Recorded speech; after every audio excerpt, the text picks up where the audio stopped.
Welcome back, Spooksters. It's been a minute. I'm Nina. And I'm Andrea. And this is Cults, Crimes, and Spirits. What's up?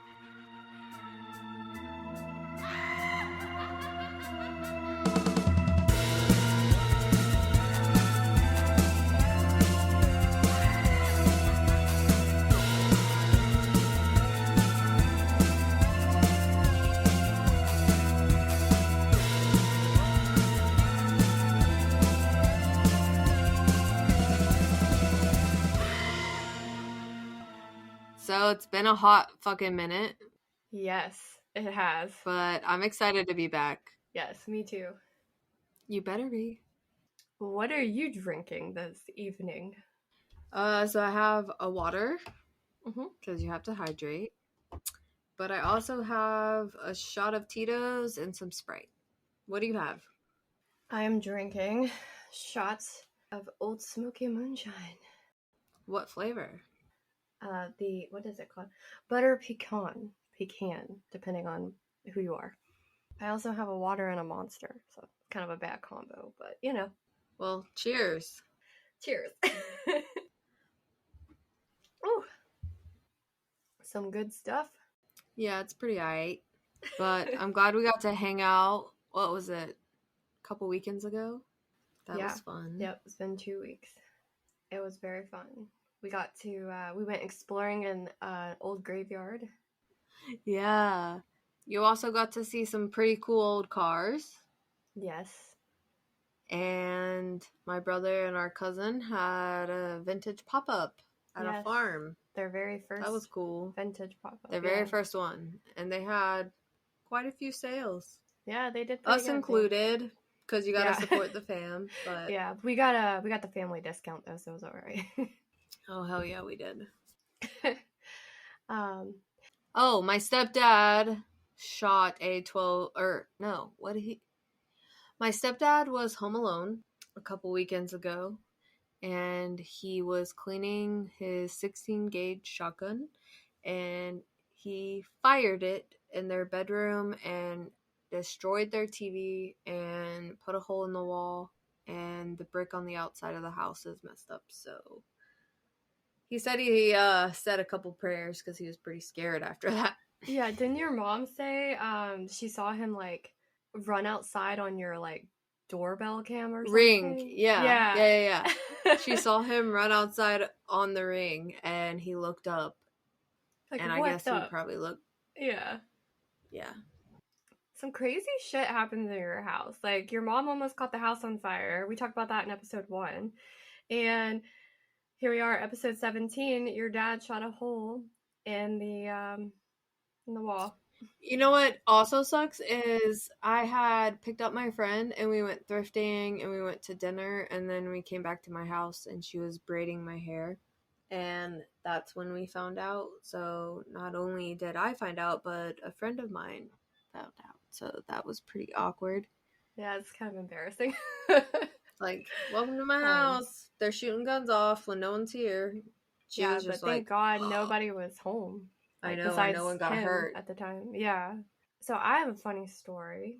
My mom told me that our great aunt a couple of weeks ago, she stays with our grandmother who has Alzheimer's, and she was sitting with our grandmother, and my mom came home and she told her, she was like, there was a spirit in here. And I got excited when she started telling the story, because I was like, ooh, Cults, Crimes, and Spirits. We got a story for the podcast. Oh, yeah, we can talk about somebody. Let's go. Yeah. Because, and I was like, oh, it probably was a spirit, because I had a weird experience in the same house, our grandparents' house, when I was a kid. So I was like, it's going to be a ghost. Yeah. We had experiences together. Yes. And, which we're going to share in a future episode. And you're currently in that house. I'm currently recording in that house. And my mom just busted out laughing because our aunt pointed over to the corner where my mom has one of those Febreze air freshener things. Air misters, yeah. Yeah, that shoots out a mist. So it was like this mist fog thing that comes out and makes the room smell good, and it goes off like every few minutes or whatever. You can set a timer. That's what she was seeing, and she thought it was a spirit. She thought it was a ghost. She didn't Silly, know Mom silly, had that silly back there. Linda. Yes. I love Linda. She's great. Me too. I was like, well, I'm still sharing that story on the podcast because it's just too funny. I mean, to be fair, I've been sitting in the living room and my mom's had one of those go off, and I've been like, whoa. Like, it scares me a little bit. I was at your house a few years ago, and I didn't realize your mom had one in the living room. And I was downstairs by myself, and it went off, and I jumped. I was like, what the heck? So I get it. Those things are scary. Yeah, if you're not unintentionally. If you're not expecting it, it definitely will surprise you. Yes. But do you want to get into this episode now that we're back and doing the damn thing? Bum ba-dum ba-dum ba-dum ba-dum ba-dum ba-dum. Okay. So, getting into this week's episode, the 1920s and 30s were a time of rising crime in America, due in part to the Great Depression and Prohibition. Bullets flew, bank vaults cracked, and legends were born. Americans seemed to embrace the gangsters that were supplying them with illegal booze during such hard times. They were also seen as heroes. They were even depicted this way in some early films. Get pumped, because we are discussing some notorious public enemies of the 1930s.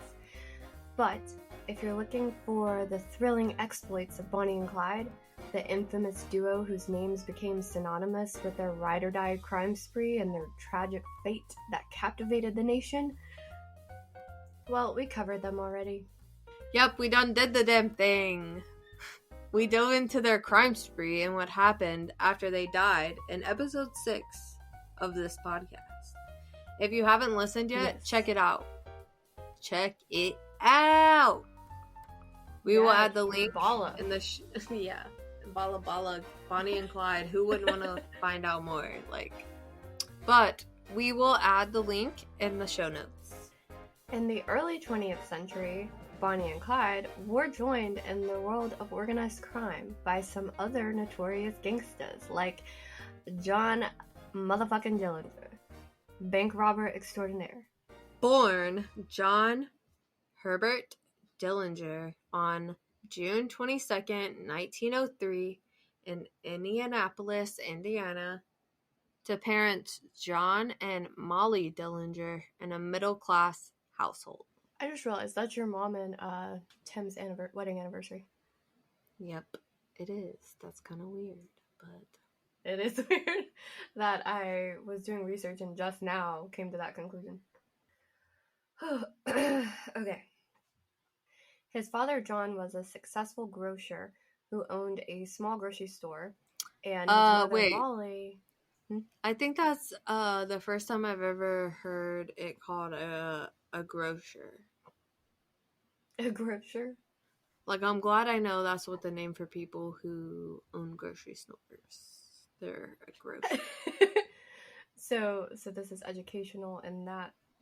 I mean, I never knew that. Did you?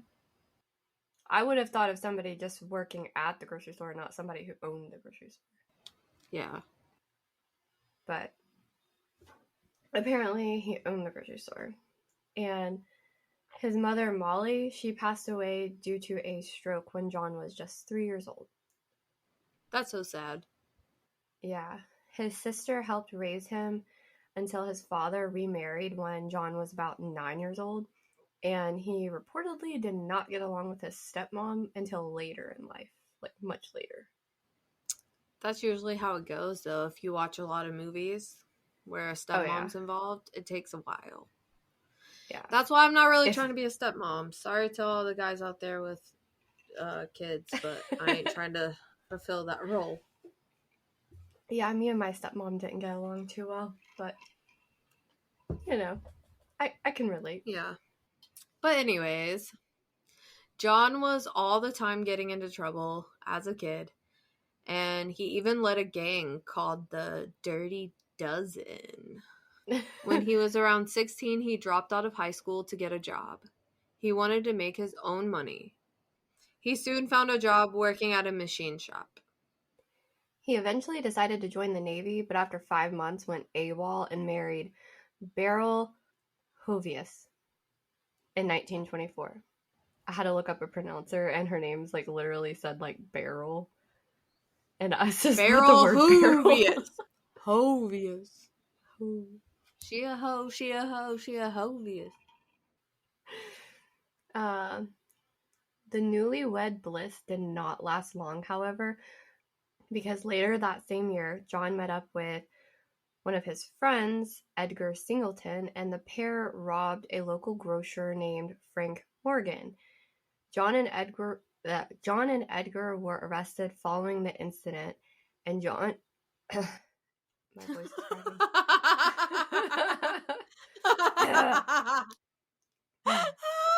John and Edgar. John, like it just cut out.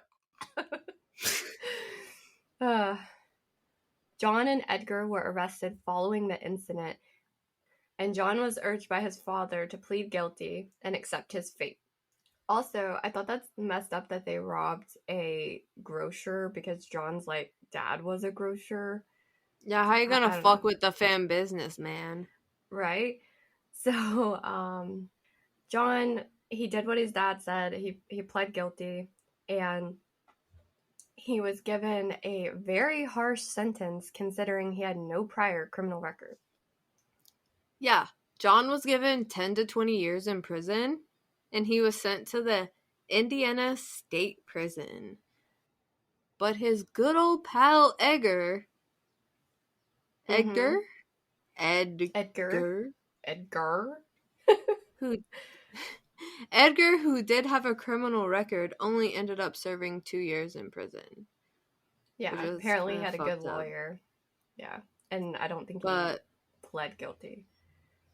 I mean, John's wife ended up filing for divorce in 1929. John was still serving his sentence at the time and was reportedly devastated by this.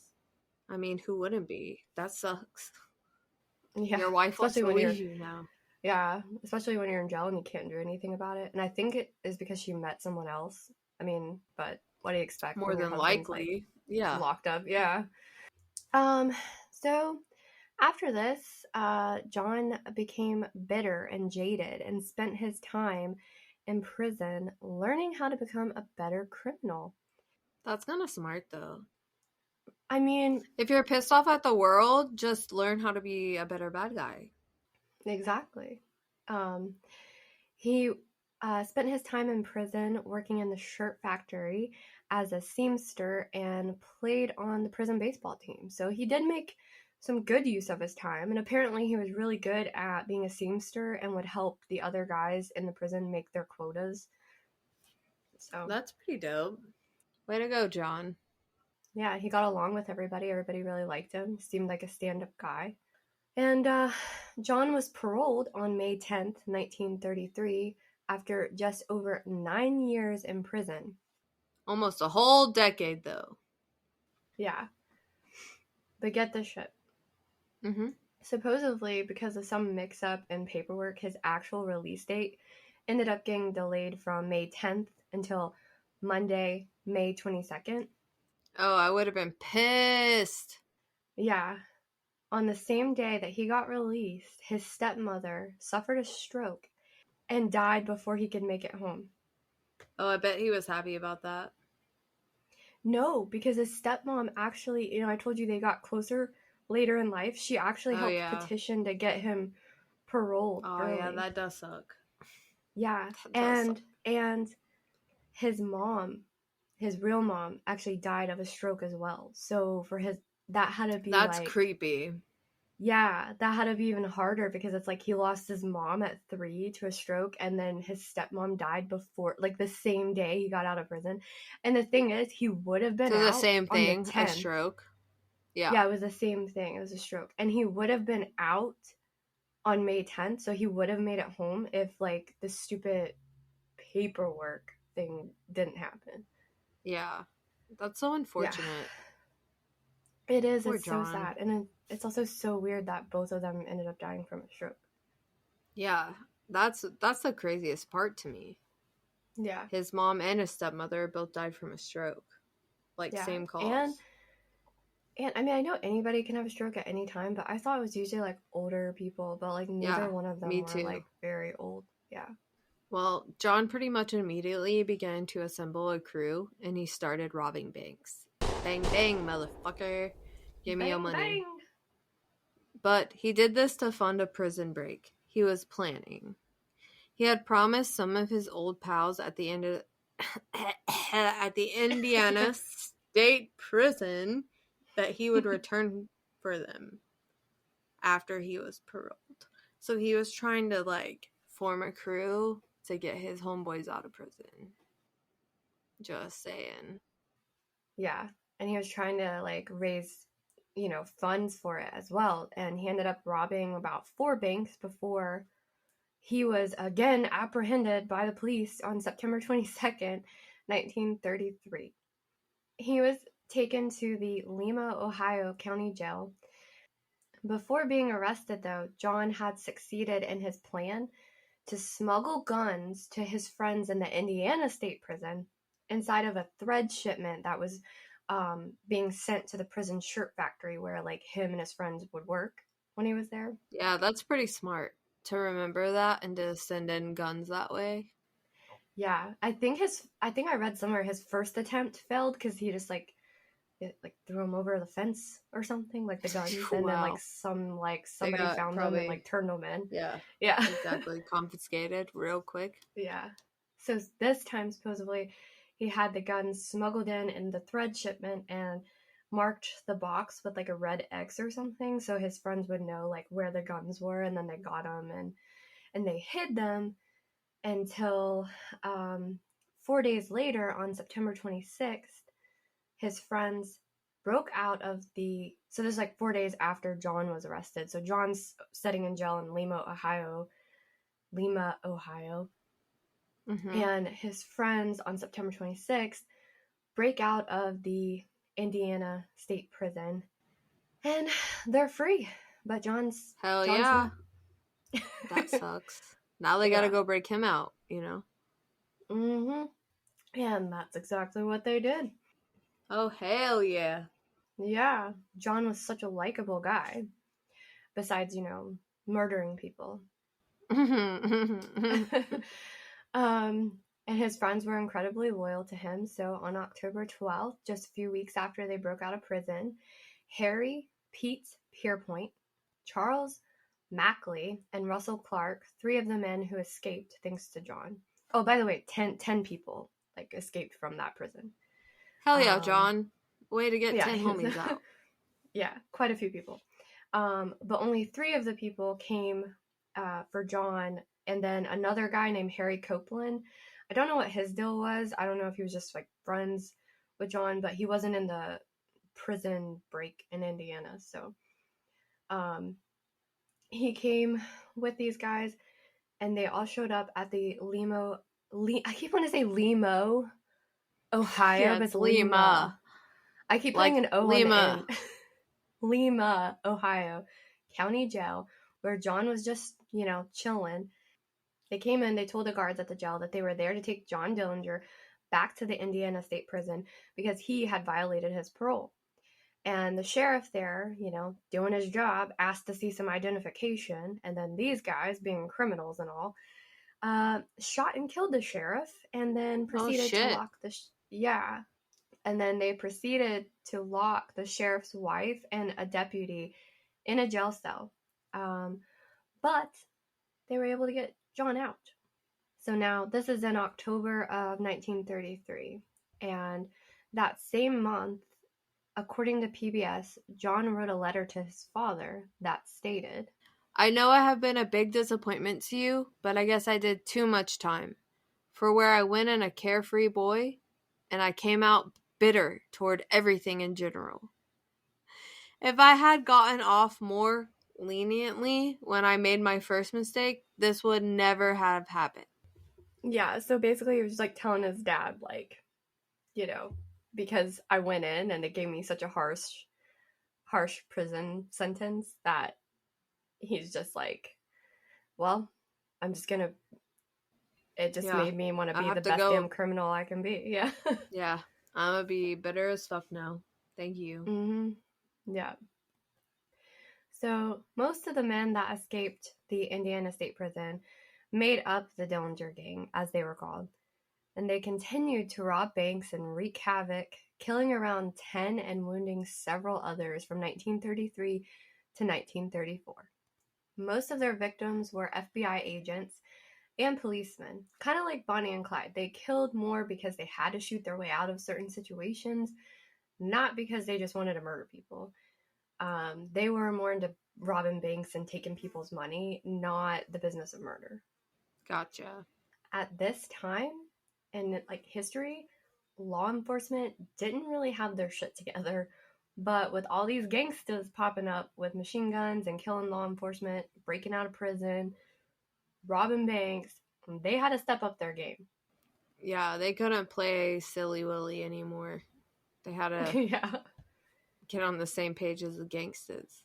So the FBI began to take form in 1908, established as an investigative branch of the Department of Justice at the request of President Theodore Roosevelt.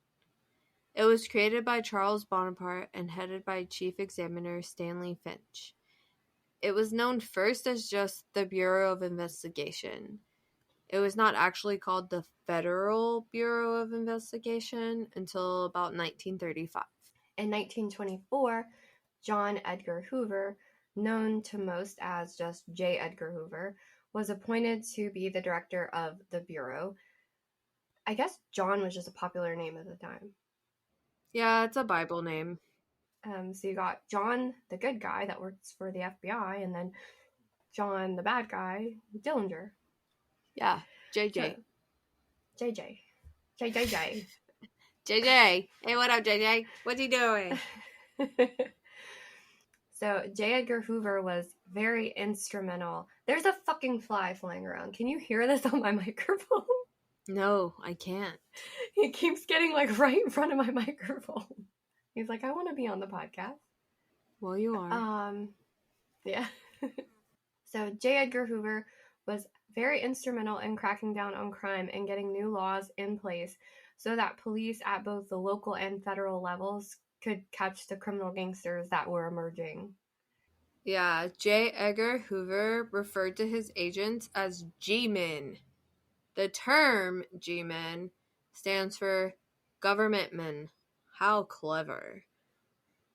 Right. And was used to describe federal law enforcement officers working for the Bureau. What up, G-man? The National Motor Vehicle Theft Act of 1919 was put into effect in 1919. However, it was in the 1930s that the FBI began to actively enforce this law when they recognized the significant role that stolen vehicles played in facilitating criminal activities. Because I guess before that time, it wasn't really that big of a deal because there wasn't that many vehicles on the road. But with more and more vehicles getting on the road and criminals popping up all over the freaking place, they had to start acting. Hoover and his G-men started to crack down on car theft rings and disrupted the mobility and operations of gangsters. Fucking G-men.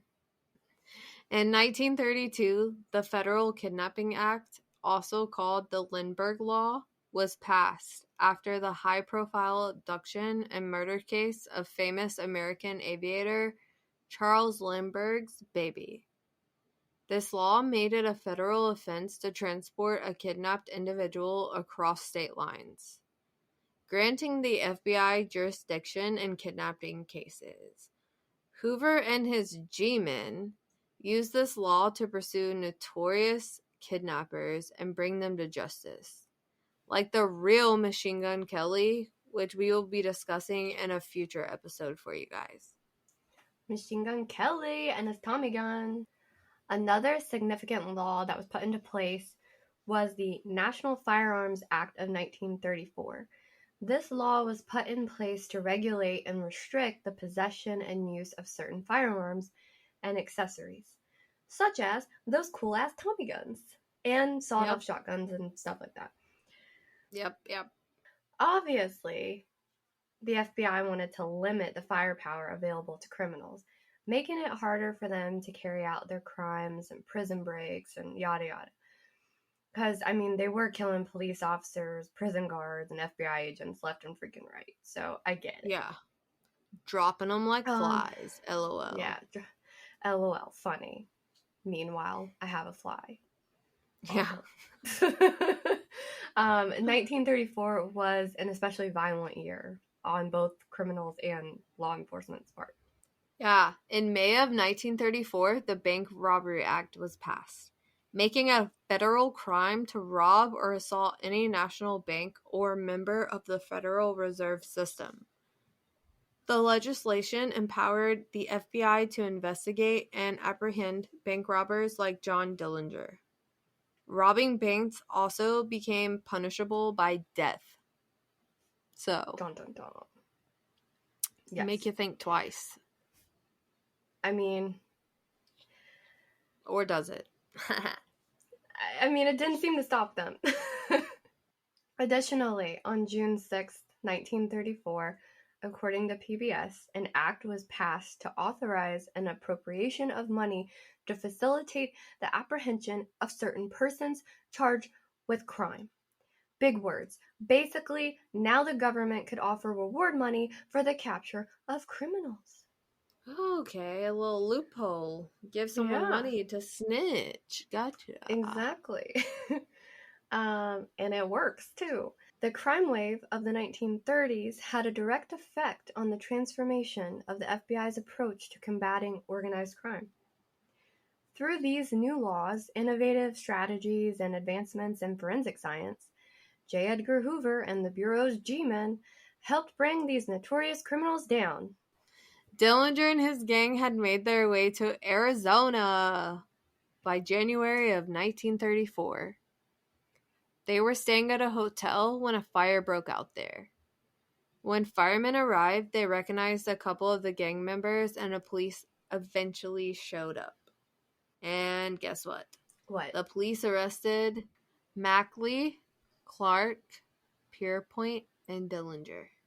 Dillinger's friends that got arrested with him there were the same people, minus that one dude, the Copeland dude, that helped him escape from the Lima, Ohio county jail.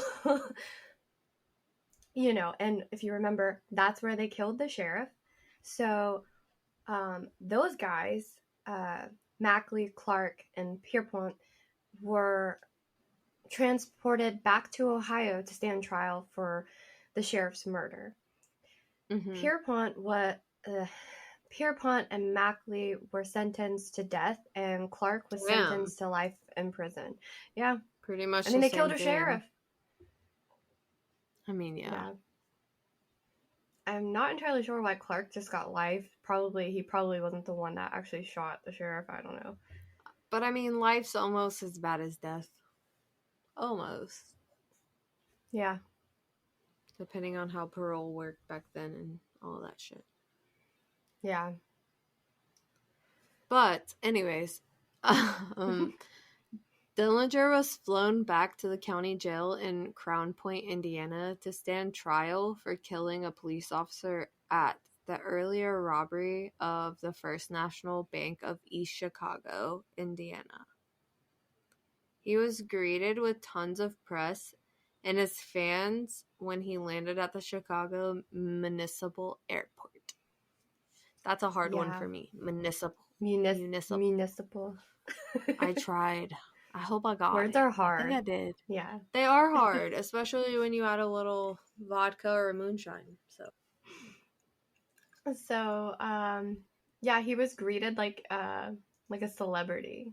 People showed up to see John Dillinger fans and press. Yeah. Yeah. And there's footage of that. That's pretty cool. Yeah. It was said at the time that the Crown Point jail was escape-proof. We all know how this is going to go. Just like the Titanic. Oh, this ship is unsinkable. This jail is escape-proof. Yeah, don't say shit like that, and maybe nothing will happen. But You jinx it when you say that shit. I hope you guys know this. You're exactly. jinxing it. And on March 3rd, 1934, Dillinger escaped with a wooden gun that he had crafted and painted black with shoe polish. He tricked the guards into opening his cell door because they thought he had a real gun. And he then found the real guns in an arsenal that the cops had there in the jail. He took some of the machine guns and locked up the guards.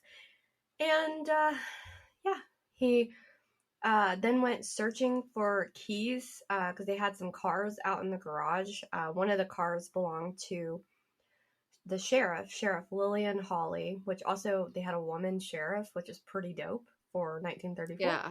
Anyways. That's wild. This also reminds me of the Dillinger escape plan. That now I understand where they got the name from. Yeah. Yeah. Now I get it. I totally get it. He was good at escaping for the most part. So yeah, eventually he finds some keys, and he has the fingerprint technician Ernest Blanc drive him and a fellow inmate named Herbert Youngblood, cool name, Herbert Youngblood, and the jail's mechanic Edwin Sager out of the jail. So all four of them just hop in the Ford V8 that belonged to Sheriff Lillian Hawley, and this guy just drives them right out of the prison. Badass. And meanwhile, no one notices a thing. And I guess they eventually drop the two kind of hostages somewhere, and then they take the car. That's pretty badass, though. All in the sheriff's Ford V8. What up? Yeah. So guess what? Dillinger just violated the National Motor Vehicle Theft Law that we discussed earlier. Yeah. Because... damn laws. Yeah. He proceeded to drive the stolen car across state lines into Illinois. Yes. Dun, dun, dun. Now it's like technically a federal offense, so the FBI can use all their manpower to, come after him. He's fucked. F-U-C-K-E-D. Fucked. And also a side note, like I said, there's footage of like John Dillinger being brought in to the jail there. Yeah, we'll probably link that or post a little snippet if we can. In this footage, he's actually kind of seen being like really friendly with the sheriff and prosecutor Robert Estelle. Names, yeah, they're hard. After Dillinger escaped, they actually lost their jobs. Oh, because shit. I guess, yeah. I mean, I don't know if it's because he escaped, because I don't know why I could see why the sheriff lost their job because he escaped, but the prosecutor, I don't know.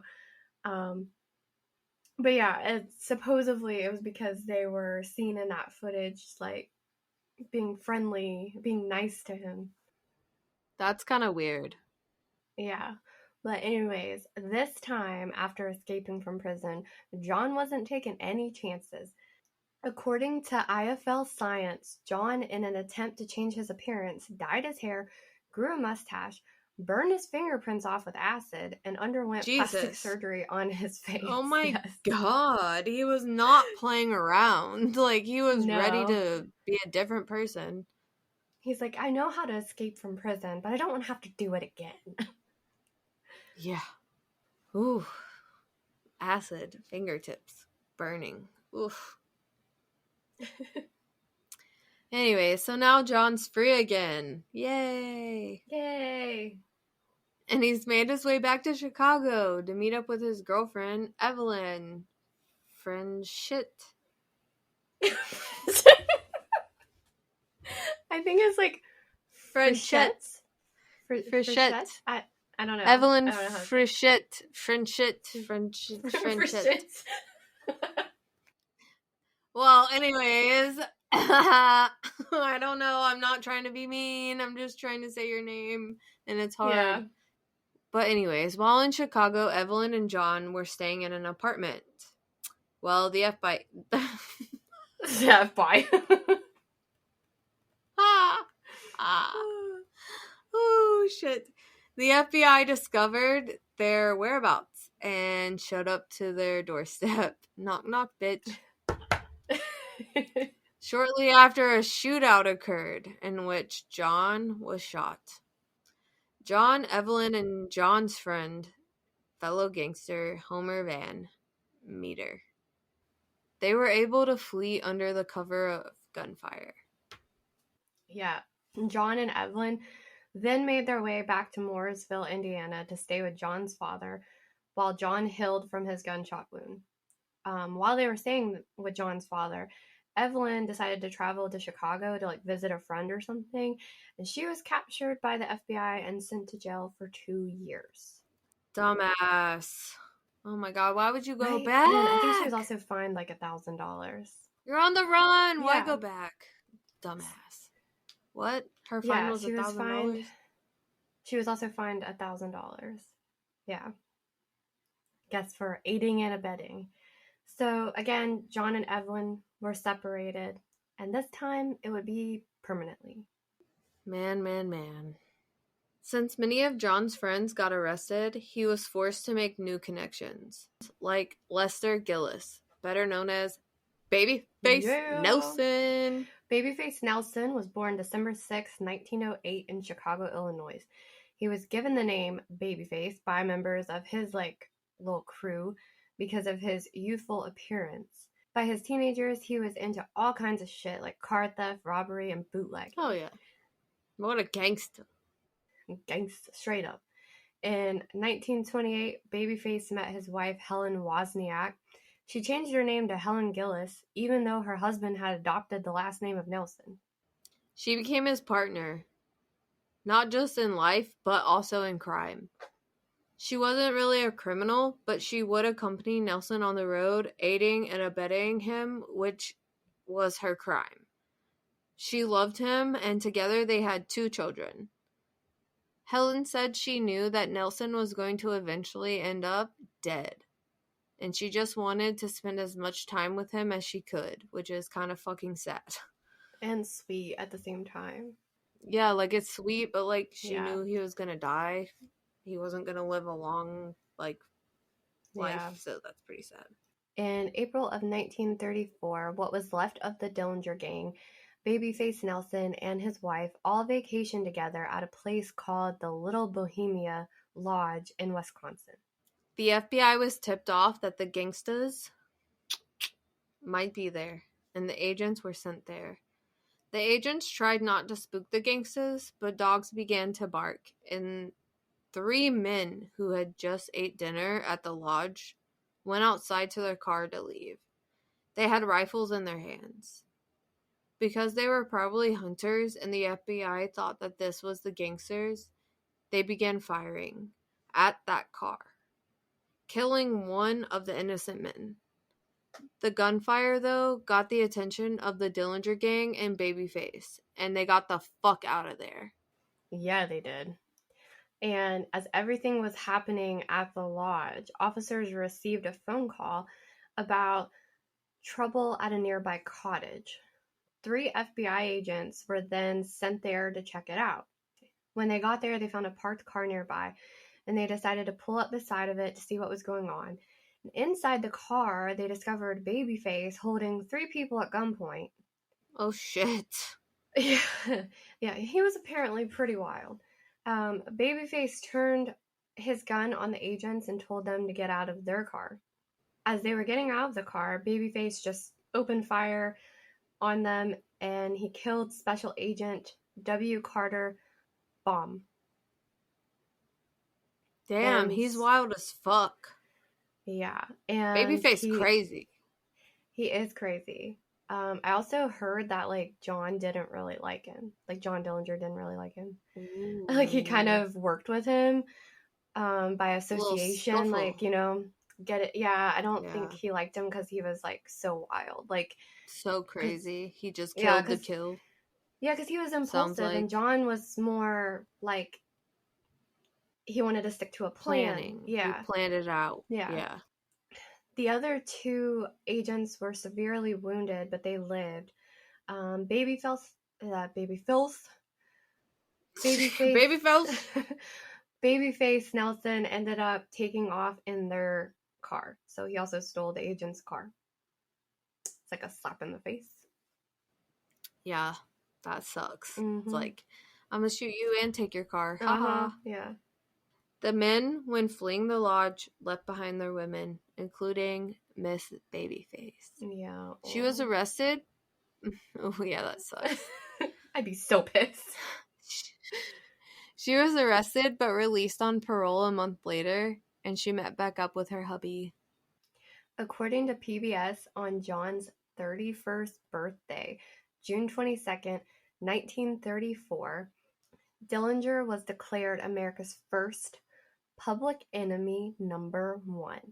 The following day, the federal government promised a $10,000 reward for his capture and a $5,000 reward for information leading to his arrest. So there's that reward money. You know, That's a lot of money, especially back then. Yeah. Like, holy shit. On June 30th, Babyface, John Dillinger, and Homer Van Meter robbed the Merchants National Bank in South Bend, Indiana. Another police officer was shot and killed during this robbery, and the gang escaped again to Chicago. Special Agent Samuel A. Cowley was head of the FBI's investigation on Dillinger, and Special Agent Melvin Purvis was in charge of the Chicago office. And if you've seen the movie Public Enemies with Johnny Depp, Christian Bale plays Melvin Purvis. We will be discussing why this movie kind of pisses me off in part 2 of this episode. All I'm going to say right now So is... stick around for part 2. Yeah, stick around for part 2. This is going to be a 2-parter. Do not watch this film for historical accuracy. That's all I'm going to say for now. I will get into it in part 2. While hiding out in Chicago, Dillinger met a woman named Anna Sage. She ran a brothel in Gary, Indiana. She was originally from Romania and had relocated to the United States a few years prior. Because she was involved in the business she was in, you know, brothels, she had recently found out that she was going to be deported. Dillinger had recently moved in with Anna Sage and her friend, his current girlfriend, Polly Hamilton. So, when Anna realized she was going to be deported, she called the FBI and tried to make a deal with them. She would help them catch John if they promised to not deport her ass. Yeah. Sneaky snake. Sneaky snake. Yeah. And that's what I'm saying, like, people will turn on you. You can't trust anybody. Special agents Cowley and Purvis told Anna they really did not have control over what immigration did, and that all they could promise was if she helped them capture John, that she would get the reward money and they would put in a good word for her with immigration. So she agreed to help them, and she told them that on July 22nd, her, Polly, and John were probably going to be attending a movie at either the Biograph Theater or the Marlboro Theater. She said she would call them and inform them which theater when she found out for sure. Yeah, so Anna called to confirm they were still going to the movies, but she didn't know which theater. So Crowley and Purvis sent officers to both locations just in case. Yeah, and Anna also described to them what she was going to be wearing so that they could look for her. And I read some reports that said she was wearing a bright orange dress, and others said she was wearing a white top with an orange skirt. But either way... So something with orange. Yeah, either way, this bitch was wearing orange to stand out so that the FBI agents would notice her with John. I also read, however, that because she was wearing orange, the lights from the theater made her dress actually look red. But obviously it didn't cause too much confusion because they saw Anna come in with John and Polly, and they walked into the Biograph Theater together to see the Manhattan Melodrama, a gangster picture starring Clark Gable, William Powell, and Myrna Loy. Shout out Clark Gable. Shout out Against the Picture. Yeah, William Powell and Myrna Loy, I haven't seen this film. I want to, because William Powell and Myrna Loy are like two of me and Drew's favorite actors from old Hollywood. And Well, then you need to try to find this I and know watch it. I was trying to find it, but everywhere you had to like pay for it. So, but we've seen like over half of William Powell and Myrna Loy's films. I think they have 14 altogether, but this is one of the ones I haven't seen yet. Yeah, while they were inside watching the film, though, police that were stationed at the Marlborough Theater made their way over to the Biograph to assist. At about 10:30 p.m., John walked out of the theater with Polly on one side and Anna on the other side. As police and special agents closed in, John quickly realized what was about to go down, and he began to run towards the alleyway that was like right beside of the theater. He reached in his pocket for the pistol he was carrying, but it was too late. 3 agents had fired 5 shots, and 3 of those 5 shots hit John, and he was dead right there in the alleyway beside the Biograph Theater. But John was taken to a nearby hospital. I think it was like the Lexon Brothers Hospital or something like that, where he was actually pronounced dead at 10:50 p.m.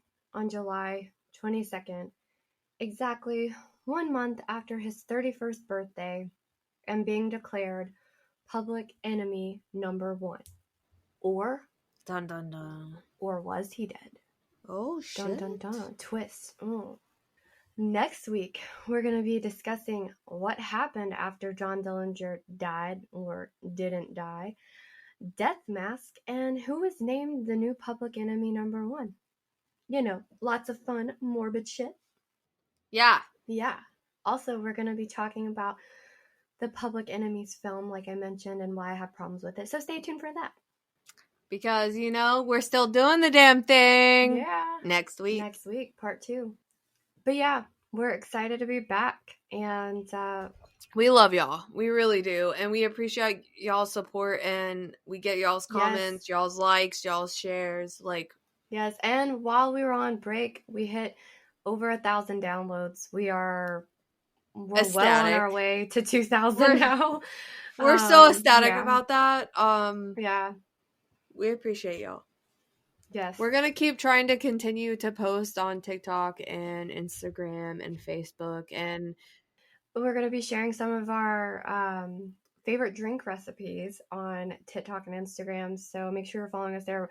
We're going to be sharing those in the very near future because, this is Cults, Crimes, and Spirits, so we love the paranormal, but we also like alcohol, so we want to share that with you. We do. We enjoy sharing everything with y'all. Yeah, keep it spooky. End of part 1. Cut. Bang. Bang, bang. Gangsta, baby.